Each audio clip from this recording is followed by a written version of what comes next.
Welcome back, Indianapolis, to the special edition of the Election Day. Once again, we have Ashley Garbett here to speak about the different things that you guys need to do as far as voting and what you guys need to do on this day to make sure that your vote counts and your voice is heard. So, Ashley, Hi. To follow up on everything for what we talked about, last Sunday on this special edition, what is it that needs to happen today on Tuesday to make sure that people vote at the proper locations and get their vote to be counted? The very first step is to be prepared. With Election Day itself, polls open at 6, close at 6. That's a very critical time frame just to make sure you can feel like you can get in, make your most informed vote as possible, and then get out without any problems. So very first thing I recommend for individuals is to go to www.indianavoters.com. Mm-hmm. From there, you'll be able to find your polling location. The polling location itself will be directly related to where your name will be in the poll book, Mm-hmm. where your ballot's at. Yes. And so you should have no problems at all being able to register. Now, or not register, but vote. Now, what is it that's going to discourage people, meaning when they get there, that people can try to do as a divert tactic? Because we know, as Donald Trump is saying, Yes. the election is rigged. It's rigged. It's rigged. It's rigged. That's what he keeps saying constantly. So, what is it to be sure that our voters, specifically, I know you're on the Democratic Party, to make sure that the voters are safe when they're going on there? What are some diversion tactics for them to watch out for? Well, there's a lot of different tactics. I wish we had a full listing of all of them. But the primary thing is to know you're protected. Okay. There are many aspects as far as within the Democratic Party where there are, voter protection hotlines that are available. Mm-hmm. The Secretary of State's office has a voter protection county, and also on the federal level. Mm-hmm. All of that has been heightened just due to the rhetoric of the system is rigged that one of our presidential candidates like Trump is talking about. Mm-hmm. So in means of that, the best way to protect yourself, make sure you have a photo ID. Yeah, that was going to be my next question. What Yes. do they need Yes. to have? So they ain't got to drive back home if you get there at 5:45. Mm-hmm. What do they need to have? You have to have your photo ID. Okay.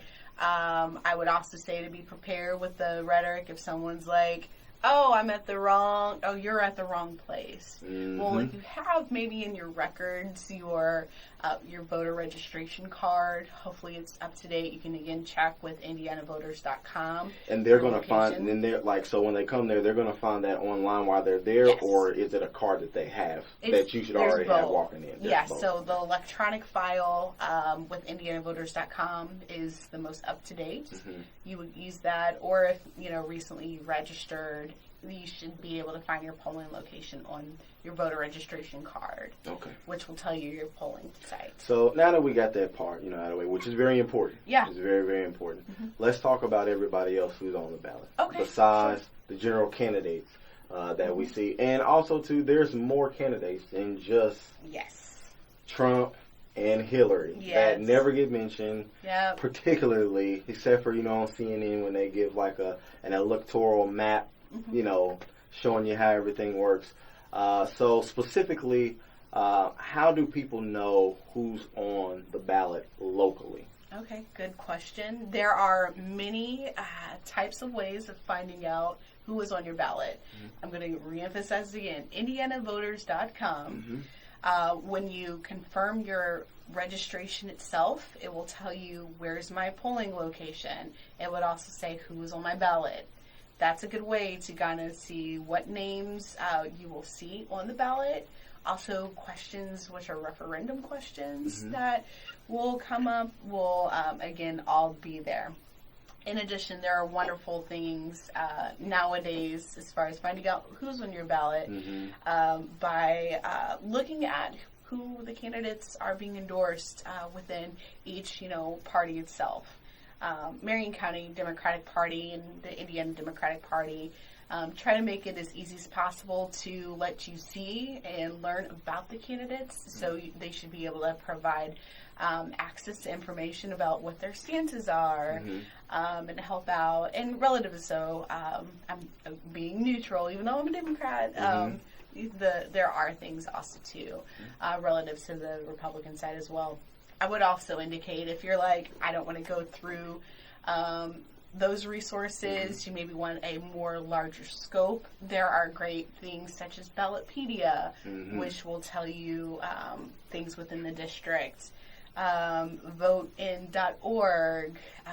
There are so many ways of finding out. I mean, even in our millennial days, we are dealing with Facebook, which is reminding you, have you voted? Yes. And that will give you other links to make sure you know who. All right, so let's talk about the campaigns at hand. And obviously our two most primary ones we have, which is Trump and Hillary Clinton. Dirty campaign. That's just, we're going to put all the cards on the table, just flat out dirty campaign. I watch all three debates. I watch all the rallies. I keep CNN running on in my house, and I put it on mute and off of mute when I see something disturbing or ridiculous, that comes on. It's been a dirty campaign, and I won't be biased. There's been stuff on both sides. Dirty is dirty. Anytime you mention something about somebody that's not in a good light, to a degree, is dirty. Truth or not, and a lot of it is truth on both sides. But my concern is, and I've been listening so much to the educators, not just in Indiana, but in America, who have their 8th grade students or their high school students, do, specifically in social studies, research assignments about what's going on. And so now we're running into an issue where this campaign was so dirty, they asked them not even to do the assignment anymore. So what's some stuff you think that needs to be taken care of as far as educationally with this presidential election? Once everything is over and the dust is settled, how can the teachers reassure their students that, hey, I'm sorry you had a bad first merry-go-round with your first presidency that you can, remember? What would you say?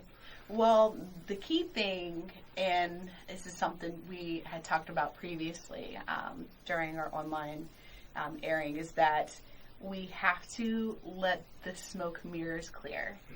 The smoke mirrors meaning where, yes, there has been kind of the dirty talk. No one likes that, But after it's settled, what are the things in place? What are the platforms of the candidates? What are some policy initiatives that we should look forward to that maybe those students can help track? And most importantly, the fact that they are the future. So they have to not allow that of the negative context be that of negative. Let's flip the narrative. Those teachers may possibly have the ability of saying, from the virtuous standpoint, what are some characters we really want to see in our leaders? What are the things we want them to represent?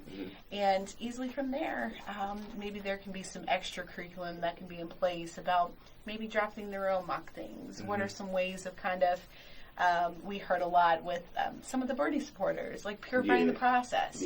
And hopefully that will be able to kind of clear up some of the negativity we've seen. Yeah, because the first thing that automatically comes to my mind, it just rings so much, is one thing that Donald Trump said after the leaked video came out. And his whole thing was, and I want to quote it, it's locker room talk. Yeah. I'm going to be honest, this whole, it's just locker room talk. From an outsider looking in, and I'm going to be honest, I'm a guy. Yeah. And I've been in the locker rooms with the guys. I'm not going to be biased and say that, we don't, have discussions and stuff about women. That's just what guys do. And as well as vice versa. Ladies, I had 2 sisters and a mom growing up. So I know the stories, when it comes to making sure that it's a decent guy and he's cute and all kind of stuff like that. I get it. But disrespecting somebody blatantly, it's not cool. Right. It's not, Definitely. What is your opinion, on that for America as a whole, and what people need to do to teach their young ladies, which is, we're so pro right now in the United States of America. Everybody's sprouting up a youth organization all over the world. It's just not in Indiana. Everybody's sprouting up a youth organization. So having a president who, I guess, says rhetoric in that way, what would you say to the young ladies out there and what they should watch out for? I would say everything's a learning lesson. If we are dealing with the quote-unquote locker room talk, let's allow this to be in light, like a moment to be awake and understand that these are serious conversations we need to be having with that of mother-daughter talks, with father-daughter, within your peers, to know like this misogyny is something we do not want to stand for. It was so disheartening to hear that. I mean, we know it happened, but to have recorded audio, it's like you can replay that. We don't want that to always conquer the mind. Yes. And we have to do better if this is anything of, if it's either the women or the specific, race, maybe your sexual orientation. Yes. Everyone just feels like they've been knocked down and criticized. But the key is, what are we doing to rebuild each other up? Let me ask you this question. Obviously, you're a woman. What would it feel like to know that a woman is going to be president for the first time? What feeling does that... Speak for the women right now. Oh, man. What feeling would that have for you? It is a similar feeling when Barack Obama was elected as the first African American. I think it's so symbolic in just knowing the right to be able to vote. But then you fought that. You won a victory. Where now you're able to have someone being able to run. And it's like we're on the cusp of another victory. And it's like to say later on when there's generations to come, be like, I lived during change, that time, that history. And most importantly, when I think of like my nieces and nephews, I'm like, they're of age where all they know is Barack. Yeah, that's true. Yeah. And hopefully continuing the legacy of Hillary next. Like, that's true. It's amazing to know from the historical standpoint where many felt like they were never able to be a part of the process. But textbooks to come, they're now part of it. Yeah. And so, it's just a good feel. Yeah, which is very true. Personally, I know you said you were a late 80s baby, and so was I. So we've particularly lived through 4 presidents. We were born in what they call the Reagan years, leading to the first Bush Sr., and then what they said, the closest thing we had to a black president, which was Bill Clinton. Then we went through Bush Jr., and then we had an opportunity to live through, within our time, meaning in our 20 years, of age, my age bracket. I think he got elected when I was 20 going into 21. I'm 29 now. So pretty much through my whole 20s, which is where you kind of set yourself in life. They say if you ain't set by 30, you in trouble. That's true. So, through that whole course, I've had him, as a leading example on how to conduct myself in the quote-unquote what we call the corporate world. I watch him even still till today on his way out of office. There was a protester. I can't remember which city it was, but I know it was just quite a few days ago, just a couple days ago. And it was an older gentleman. He looked like a veteran. He came in, interrupted, Barack Obama as he was giving his speech and gained so much attention that Barack actually spoke to him and told everybody else, hey, don't cause a ruckus. Don't get out of control.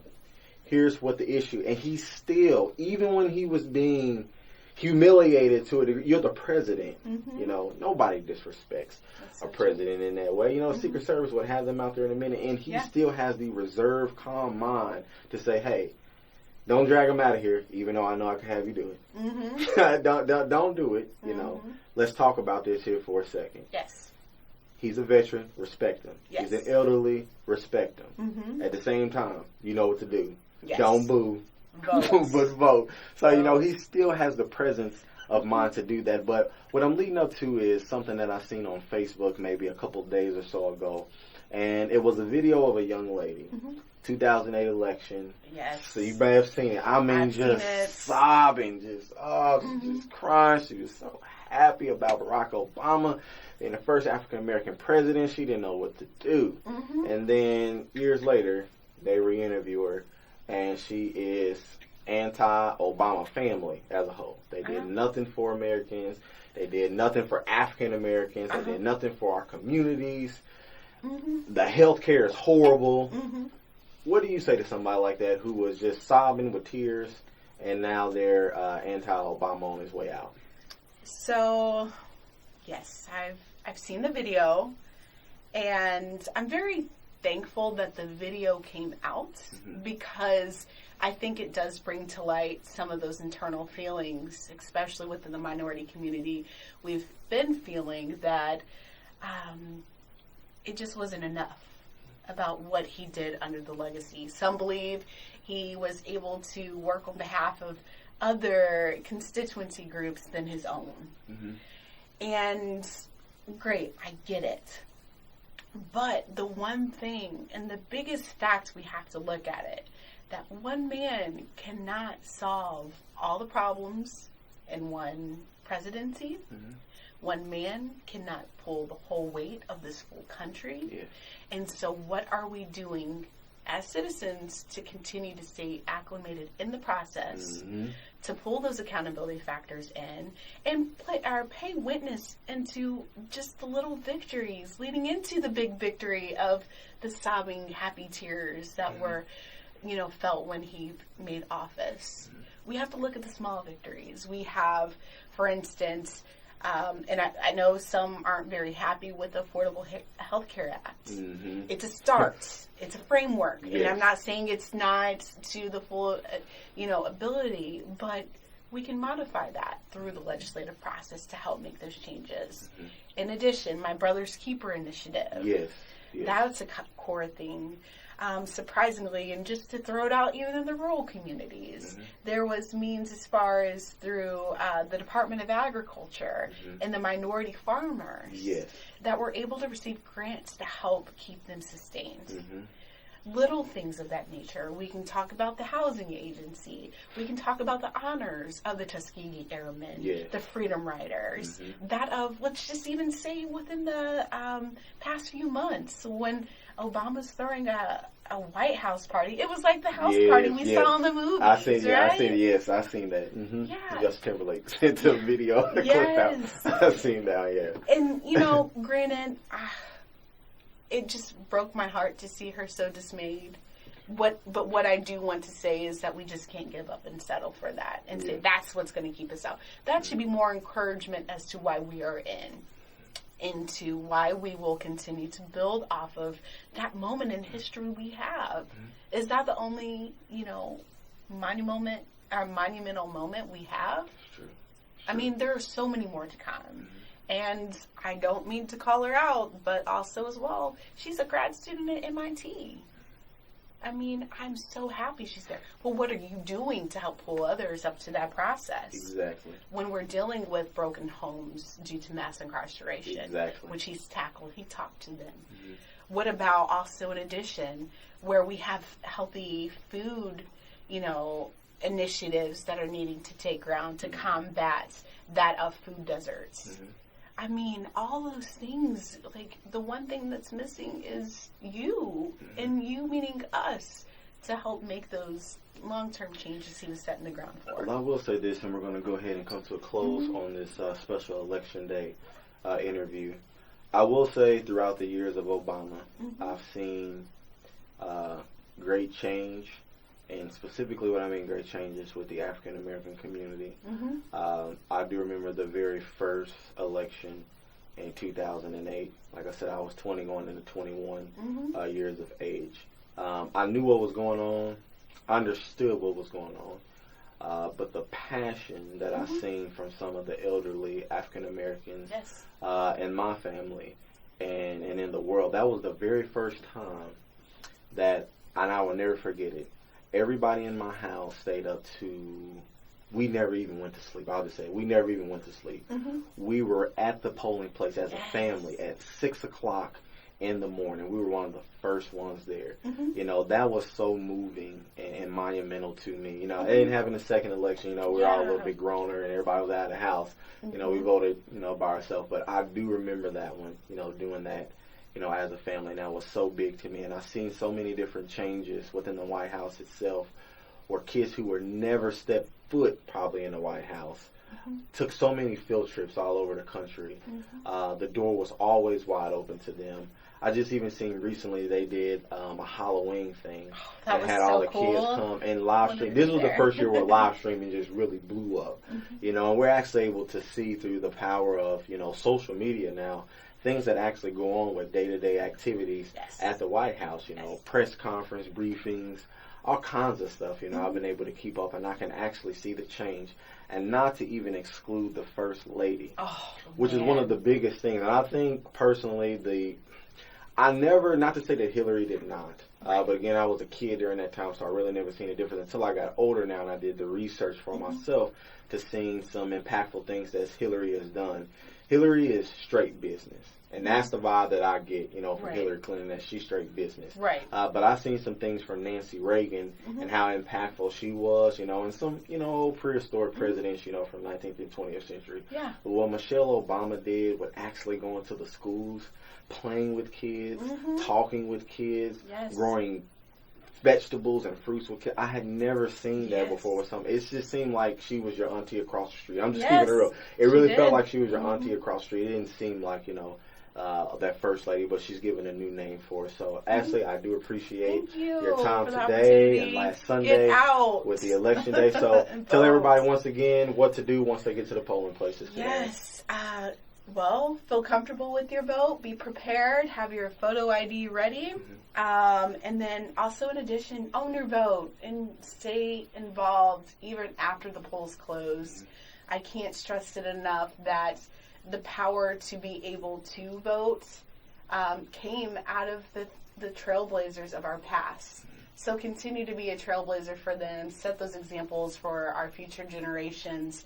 And then also, in addition, share your ideas. We do it all the time through social media, but share those with the individuals we elect. You might come up with the next brilliant idea of being the change we want to see if we need to allude into Obama there. So stay involved. Once again, this has been another production of Harambe Radio Productions here at AM 1310 The Light. Thank you for tuning in to Facebook at Insight Sundays. Find us on Instagram, Insight Sundays, Snapchat, Insight Sundays, and Twitter at Insight Sundays. I'm your main man, Adrian Mickens. We'll check you guys out this Sunday.